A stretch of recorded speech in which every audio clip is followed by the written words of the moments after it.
സ്നേഹവും പ്രത്യാശയും നിറഞ്ഞ ഒരു തീർത്ഥാടനം. സെപ്റ്റംബർ 21, 2025 അമലയിൽ നിന്നും അൽഫോൻസമ്മയുടെ അടുത്തേക്കുള്ള യാത്ര. രാവിലെ 5 മണിക്ക് പ്രാർത്ഥനയോടെയാണ് ഞങ്ങളുടെ യാത്രയ്ക്ക് തുടക്കമായത്. ജീവിതത്തിൻ്റെ പരക്കൻ യാഥാർത്ഥ്യങ്ങളോട് ഒരു ദിവസം ലീവ് പറഞ്ഞും അന്താക്ഷരി കളിച്ചും സന്തോഷങ്ങളും സങ്കടങ്ങളും പങ്കുവെച്ചും യാത്ര മുന്നോട്ടു പോയി.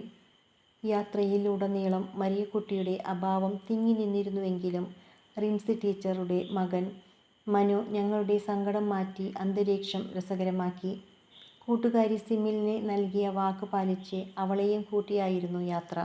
അതിനു മുൻപ് കോട്ടയം അമ്മച്ചിമാരുടെ സ്റ്റൈലിൽ സിമിലിൻ്റെ വീട്ടിൽ നിന്നായിരുന്നു പ്രഭാത ഭക്ഷണം. പൊറോട്ട, ചപ്പാത്തി, ബീഫ് കറി, പുഴുങ്ങിയ നേന്ത്രപ്പഴം, ചായ. ഇതിനെല്ലാം പുറമെ സിമിലിൻ്റെ ഡാഡിയുടെയും മമ്മിയുടെയും സ്നേഹം കൂടി ചേർന്നപ്പോൾ ഭക്ഷണത്തിന് ഇരട്ടി രുചിയായി. അൽഫോൻസമ്മയുടെ സന്നിധിയിലെത്തി വിശുദ്ധ കുർബാനയിൽ പങ്കെടുത്തു. പ്രാർത്ഥനാ നിയോഗങ്ങൾ സമർപ്പിച്ച് വിശുദ്ധയുടെ കബറിടത്തിൽ പ്രാർത്ഥിച്ചപ്പോൾ മനസ്സിൽ വലിയൊരു ശാന്തതയും സമാധാനവും നിറഞ്ഞു. ഞങ്ങളുടെ പ്രിയപ്പെട്ട ഡോക്ടർ ലൈസ ബിജോയ് അൽഫോൻസമ്മയുടെ ചിത്രം ഞങ്ങൾക്ക് സമ്മാനിച്ചു.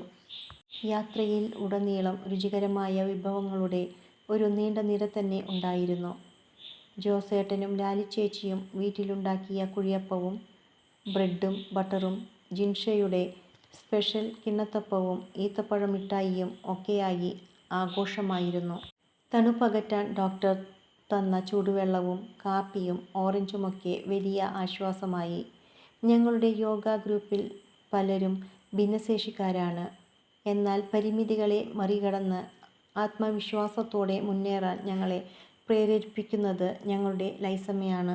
ഭിന്നശേഷി സൗഹൃദമായ ഹർബാനിയ എന്ന വാഹനത്തിലായതുകൊണ്ട് യാത്ര ഒട്ടും ക്ഷീണിപ്പിച്ചില്ല.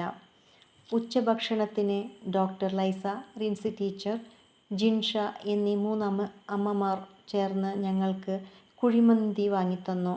ഞങ്ങളെല്ലാം കഴിച്ച് തൃപ്തരായതിനു അവർ ഭക്ഷണം കഴിച്ചത്.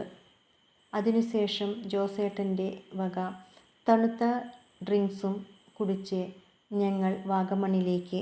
പ്രകൃതിയുടെ എല്ലാ മനോഹാരിതയും ഒത്തിണങ്ങിയ വശ്യമായ പ്രകൃതി സൗന്ദര്യം. പച്ചപ്പുതച്ച മലനിരകളും തണുത്ത കാറ്റും മൂടൽമഞ്ഞും മനസ്സിനും ശരീരത്തിനും പുതിയ ഉന്മേഷം നൽകി. തണുത്ത മേഘങ്ങൾക്കിടയിൽ സ്ഫടികം പോലെ പ്രകൃതി സൗന്ദര്യം വാഗമണിനെ കൂടുതൽ മനോഹരമാക്കി.